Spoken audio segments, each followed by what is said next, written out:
So first off, we have here the Judgment card, and the Judgment card signifies new beginnings, contact, communication, a lot of like the fog lifting, and I want to say like emotional clarity, as you know, this is a love relationship spread. So I do feel kind of like communication coming through. We have here an earth sign. So this is the Queen of Pentacles. This showed up earlier in the previous reading.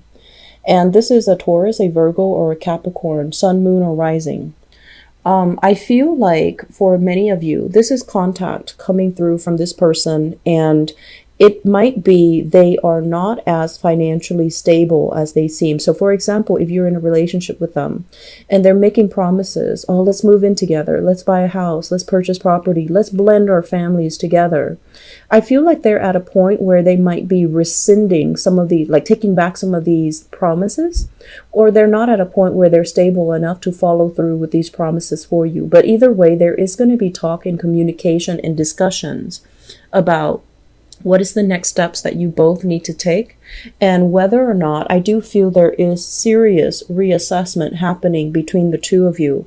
And you might come into the conclusion that the person was not as reliable and as, you know, committed as you initially thought. So you might reassess whether or not you want to commit more of your time, of your resources, of your emotions into this relationship.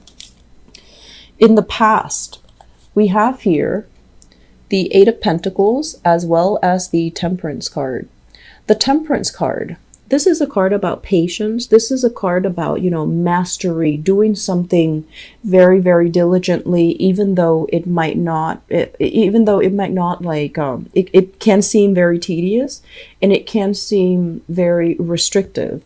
So we also have here the Eight of Pentacles. So I feel like for many of you in the recent past, even when you were in relationships, okay? And I feel many of you, you're not ones to give up relationships easily. So if there's a problem in a relationship, you sit down and you talk to your partner. Tempers might flare, it's understandable at the beginning, but you are also very diligent about sitting down, hearing your partner's point of view, hearing, you know, and then saying what is on your mind and coming to a conclusion, and especially talking about things so that you can understand where your partner is coming from. So I feel like you do give people the benefit of the doubt. You want to hear both sides of the story before you can even make up your mind. And what I'm sensing is this is a process that you have done over and over and over and over again. And at this point, you're just like, I'm tired. This person is not giving me, you know, that total commitment, or this person is still undecided. They're still testing the waters. They're still, you know, temperature taking. And so you might feel like you want to withdraw you want to withdraw your love and your affection, because you just feel like it's not really going anywhere. It's not going to fast enough in the manner that you'd hope. And also the other person might be distracted with many, many other options, or they're distracted with their work and they're not making the proper time for you. And I do feel an element here about somebody working too much, somebody being like a slave to money, somebody who is neglecting their emotional relationships as a result of work obligations, work, finance, money obligations. If you are dealing with a Sagittarius, they're not the best. This is the card of Sagittarius, the Temperance card. They're not the best at time management. So I feel like giving them a little bit of slack or leeway is going to be helpful for you. Mainly because, you know, they tend to overestimate the amount of time that they have. So they're always showing up late, or they always make promises. And when they can't follow through, it's not because they're malintention. It's just they overestimate the time that they have, the resources at their disposal, and they make promises that they realistically cannot follow through. So it's more like done in the spur of the moment without thinking about the long-term longevity of it. Okay. And so I'm also sensing many of you have been dating around, like, you know, this is kind of like dating, looking at profiles, looking at all the, you know, sending out pieces of yourself. So I'm sensing you might have gone through, you know, for those who are newly single, you might have felt a little bit jaded, like going through the motions of dating And then you feel like finally you've landed somebody, might be an earth sign, and then you feel like they're not as committed. And so you're back to square one. And it can feel a little bit frustrating. Okay, so I'm going to move this closer so you can see the cards better. At the center of the spread, 10 of Wands. This is moving away from a situation in the reverse position. It's just basically dropping a very, very heavy load, a burdensome relationship, and moving on. The Death card is very, very final. It's a major arcana card, and it basically means not looking back. And if you are in a position where you were dealing with, especially earth sign, Taurus, Virgo, Capricorn, I do feel many of you are just like, this is too much for me. There might be some issues as well. Some of you are dealing with a partner that might have dependency issues over drinking, you know, in particular because of the Temperance card. And so you don't want to get dragged down with their lifestyle.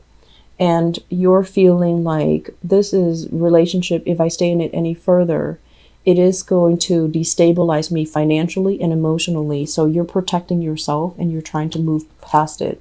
What you're really thinking about here, we have the 8 of Wands, which is a lot more offers, a lot more options, a lot more people that you can connect with. And you assessing all of the options that are on the table for you. It's like the options are presented, but you're thinking heavily about, you know, the great love, the mind-blowing, the life-changing relationship partner that ought to be in the picture for you. And for whatever reason, you're doing the dating, but no one is really, you know, 100% making the cut. And so I do feel that for many of you, you're forced to move on from a relationship partner that you still really greatly care about. I'm seeing earth signs, Taurus, Virgo, Capricorn. I'm also seeing that Sagittarius energy, okay? Moving forward into the future position, there is going to be communication. There is going to be contact. And the 10 of Swords is a situation that's like at the end of its cycle, but it's making a comeback. So when something is at an end of a cycle, it means it's basically not meant for you anymore. And so if you purposely, consciously go back to it, you're stuck in that cycle. It's a feedback loop, like an endless negative feedback loop. And so I would warn you, there is contact, communication coming from a person that you really care about. They're not at a point in their lives where they can give you what you want.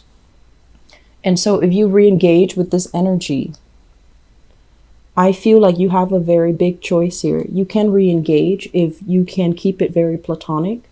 But on the other hand, if you're re-engaging and you're hoping and praying that things are going to get better, I do feel that you're better off going with new choices, new options on the table for you. So to summarize, we have an earth sign coming back into the picture. And this is a person that is not ready to be in a relationship with you. They're not going to give you what you want. They might want to, but I feel like external circumstances are really getting in the way of them being able to give you that commitment.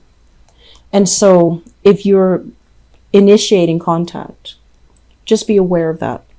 If you're hoping for other things to come into the picture, let other things come into the picture. And I'm also sensing as well, honestly, Libras, I feel like many of you are single and you're dating, and you thought dating, you know, was going to be like very, very prosperous. It's like you would think that there were plenty of fishes in the sea, right? And so you would think that the right person would be in the picture right now. And while there are a lot of options, none of them are really, you know, exceptional. But at the same time, I feel like relationships are always a two-way street. So what you get out is what you're putting in. So I feel like some of you need to not judge things too harshly or judge people too prematurely, and let them, you know, cultivate the friendship and the relationship with them. Because I feel like you might prematurely cross somebody off your list, even without giving them a second chance, or even without giving them a chance. And then you're wondering, like, why can't I have, you know, that love that I used to have with my ex? And so they're saying people are all different. So we need to, you know, approach love and relationships with a little bit more of an open mind, so that we can connect with new people, so that we can kind of allow new people to come into the picture. So I feel like you're better off waiting for new options rather than re-engaging with the past because you feel like you're not making the traction and the success in the new dating life, okay? So with the center of the spread, we have the Death card. It's urging you to move on. It's urging you, drop whatever burden has been problematic. Drop whatever relationship has been very burdensome for you because it was very destabilizing. You needed to heal from relationships right now. You need to heal from it before you can achieve a partner that is right for you.